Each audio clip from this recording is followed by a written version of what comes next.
On September 12, 2025, the sky delivered a shock no telescope was prepared for. A colossal object, brighter and larger than anything seen since Oumuamua, tore into our solar system, its crimson tail stretching wider than 5 full moons. But here's the twist.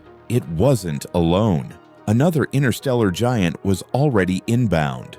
2 impossible visitors, converging on the sun together. Coincidence or a mission?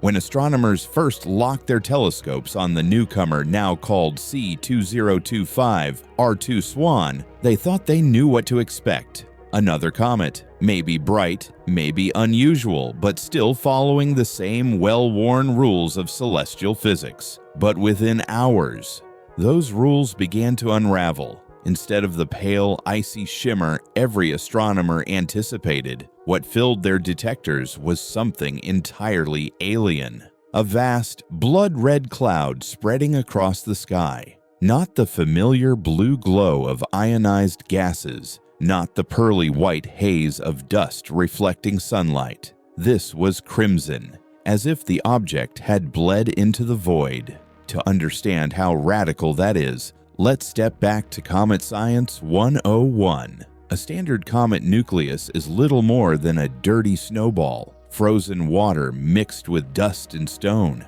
As it nears the sun, the heat vaporizes the ices, producing a coma, a luminous halo of gas, and a sweeping tail that can stretch millions of kilometers. It's so reliable that comet tails always point away from the sun, carried off by the solar wind. Always. But Swan refused to play by those rules. Its coma wasn't just big, it was titanic. Instruments measured it at over 90,000 kilometers across, nearly 7 times the diameter of Earth. Imagine our entire planet engulfed inside that ruby haze, swallowed whole and rendered invisible. And the chemistry. Even stranger. Instead of being driven primarily by water ice, Swan was expelling carbon dioxide in overwhelming amounts, almost pure. A constant flood of suffocating CO2 pouring into space at an estimated 70 kilograms every second. Think of 72-liter bottles of soda popping open every heartbeat, not once but endlessly for days and weeks without pause. Yet the most shocking detail wasn't the size or even the composition. It was what was missing. Swan had no tail. For astronomers, that single fact was like a slap across the face. The laws of physics dictate that the solar wind should sweep the escaping gas and dust into a bright, gleaming trail. It's so universal that a comet's tail always points directly away from the sun, one of the most predictable patterns in astronomy. But with Swan, nothing. Just a ghostly red veil hanging motionless in space, as if immune to the sun's breath. Picture a raging chimney spewing smoke in great columns. Now imagine that same chimney blasting at full force, yet not a single trace escapes into the air.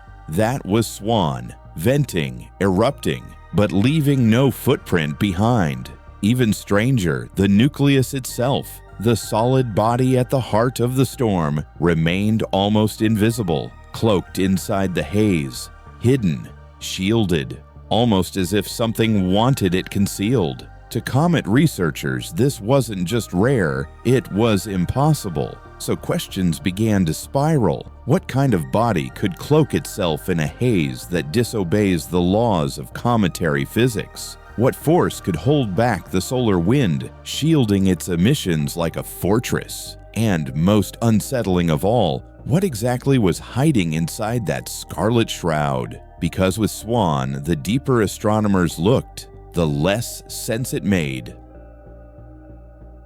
If astronomers were shaken by the crimson haze that surrounded Swan, what they uncovered next threatened to break the foundation of everything cometary science had ever claimed. Because under the laws of physics we know, this object should not exist. Let's break it down. Every comet observed in the modern era has followed the same reliable pattern. As it drifts closer to the sun, the heat vaporizes its frozen heart. Water ice turns to vapor, dust is released, and the solar wind stretches both into a tail.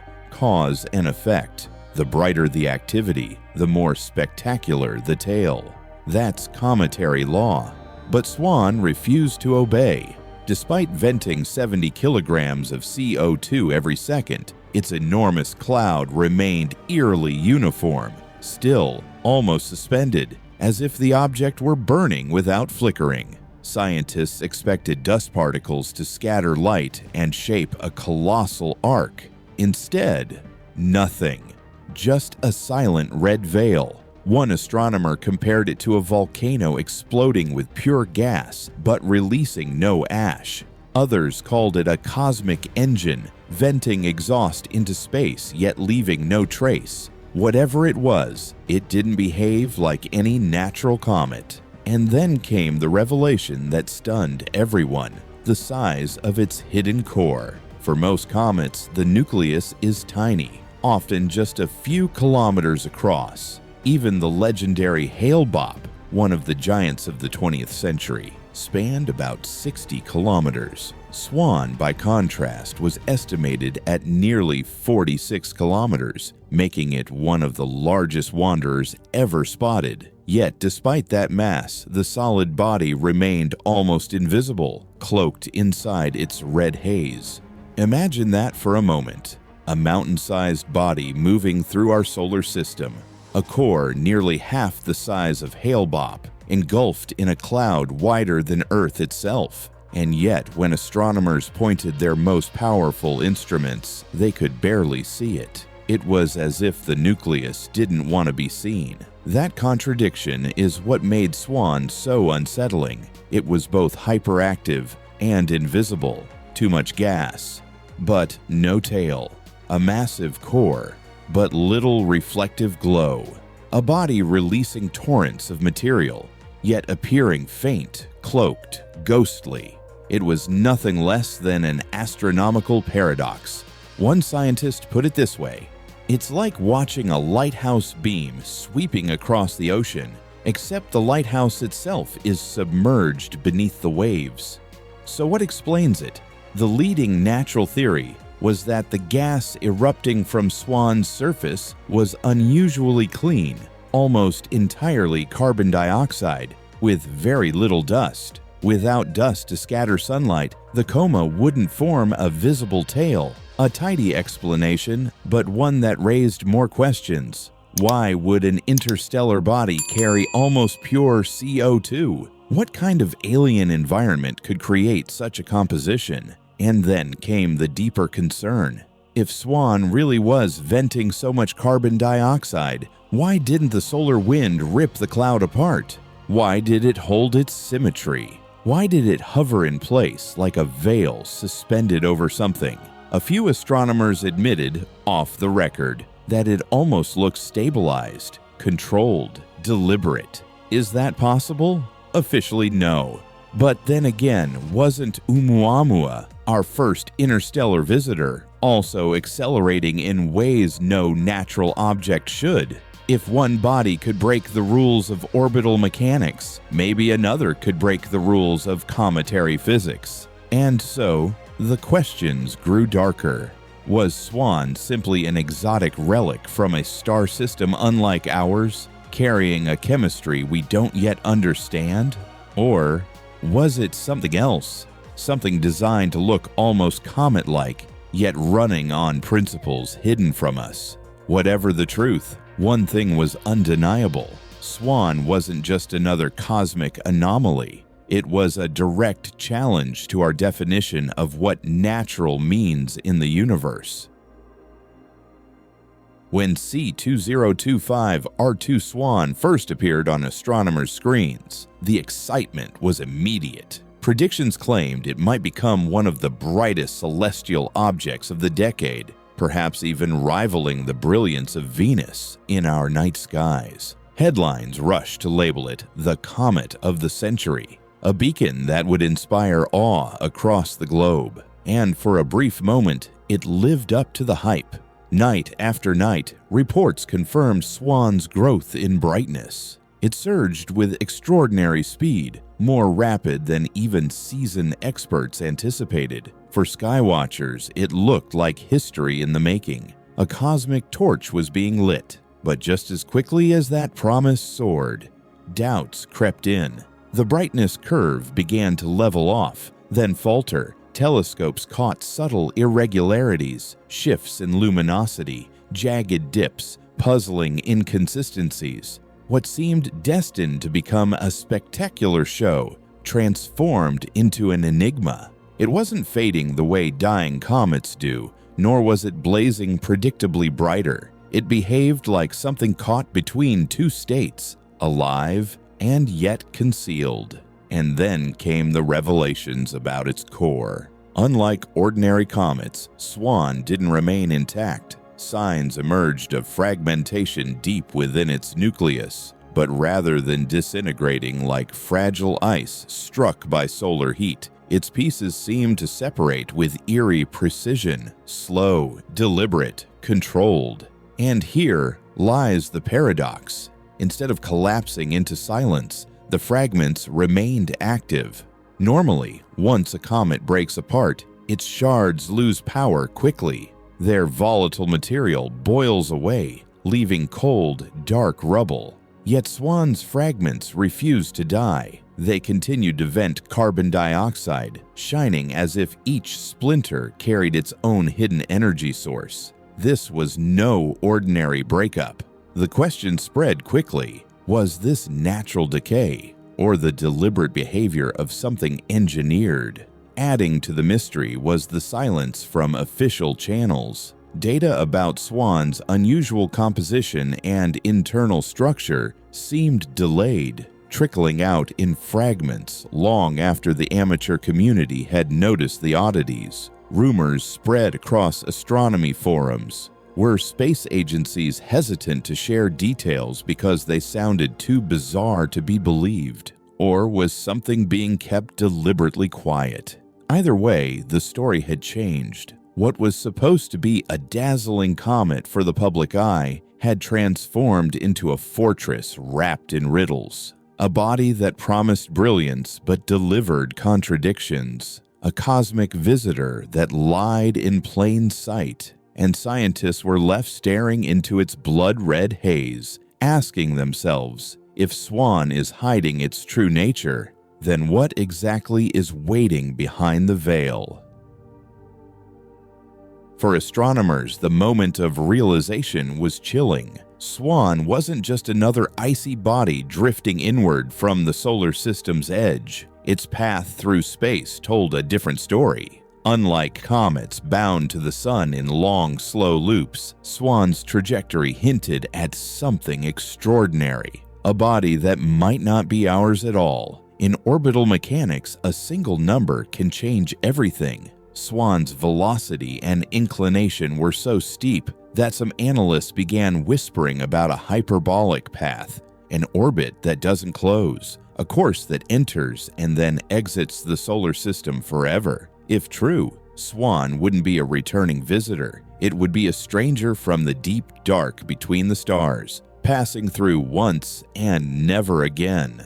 That would place Swan in rare company. Humanity has only seen two confirmed interstellar visitors before, Oumuamua in 2017, an elongated enigma whose strange acceleration still sparks debate, and Borisov in 2019, a more textbook comet that reassured skeptics. But Swan looked like neither. It was colossal, chemically alien, and cloaked in behaviors that refused to match any model. So the question rose on observatory floors worldwide.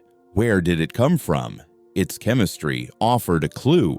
Unlike most comets dominated by water ice and dust, Swan's outgassing was almost entirely carbon dioxide. To accumulate so much CO2, it must have formed in an environment bitterly cold, so far from its parent star that even water remained locked solid. Imagine a realm colder than Pluto, a frozen wasteland circling a dim sun where carbon dioxide builds up like stone. If a collision shattered one of those icy worlds, fragments would be hurled into interstellar space. After eons of drifting, perhaps one has finally reached us. That is the safe explanation. Swan could simply be a broken shard of an alien Pluto, a wandering relic from another system. But the story darkens when you consider the sequence of interstellar visitors so far. First came Oumuamua, unusual, small, bending the rules of motion.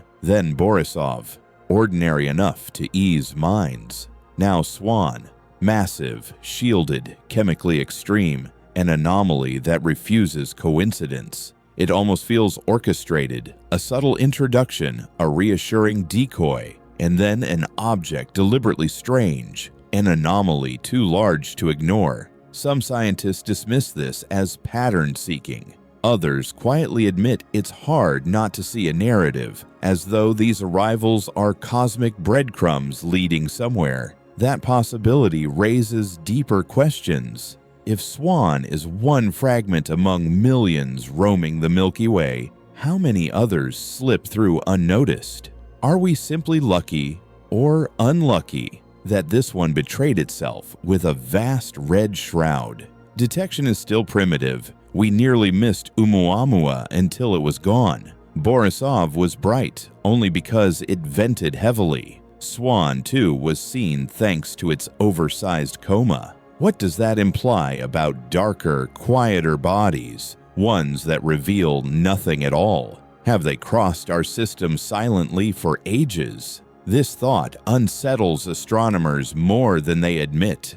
We inhabit a neighborhood without walls, an open lane on a galactic highway. Interstellar debris wanders in freely. The comfort of believing the solar system is our protected home fades once you realize it's just another stop in an endless traffic of unknowns. Still, the chemistry leaves gaps. Why is Swan so dominated by carbon dioxide? Why does its glow resist prediction? Does this strangeness point to an alien cradle of frozen gases, or something manufactured, a system built to mimic nature only at first glance? And there is the timing. For centuries of telescopes, humanity had never confirmed an interstellar visitor. Then, within a handful of years, 3 appear. Is this simply better surveys, or a true surge of objects through our doorway? If so, why now?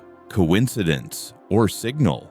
If Swan is a messenger, intentional or not, then its silent crimson veil may be more than a cometary anomaly. It might be the latest chapter of a story we're only beginning to read. A story written not in words, but in wandering, impossible objects from the stars.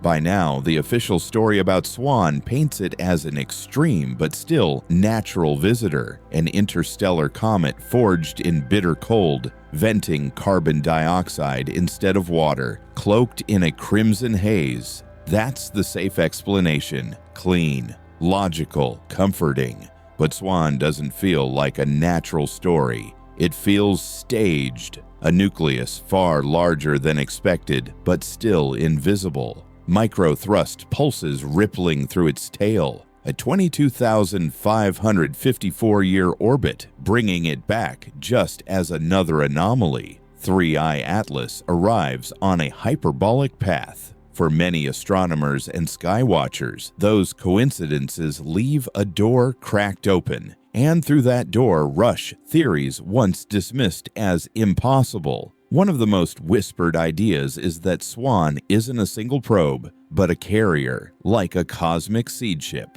Its tail might not be outgassing at all, but a controlled exhaust dispersing tiny payloads into the inner solar system. Instead of surviving intact, it could be designed to scatter itself near a star, sowing information, sensors, or even life. Nature uses spores and seeds on Earth. Could an advanced civilization use the same principle, scaled to the cosmos? Then there's the timing. Why Oumuamua in 2017? Borisov in 2019, and now Atlas and Swan converging together. NASA and ESA admit our detection capabilities are still young, but the sudden cluster feels deliberate. Some astronomers insist that's just better surveys. Others see the possibility of waves of objects crossing between star systems, a coordinated arrival rather than random debris. Speculation doesn't stop there.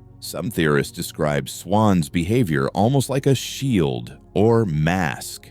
A massive red shroud venting gas yet hiding the nucleus, blocking direct observation during the very days of closest approach. If it's natural, that veil is chemistry. If it's artificial, that veil could be camouflage, plasma, and gas sculpted to deflect sensors and sunlight alike. And if that sounds absurd, remember that even Harvard's Dr. Avi Loeb argued openly that Oumuamua might have been an alien probe propelled by radiation pressure. If such a hypothesis can be debated seriously by a respected astrophysicist, is it truly impossible to wonder the same about Swan, especially when it behaves in ways no comet should? Push the thought further. What if Swan isn't a comet at all, but the degraded remains of something once technological, a machine so ancient that the only evidence left is gas venting into space,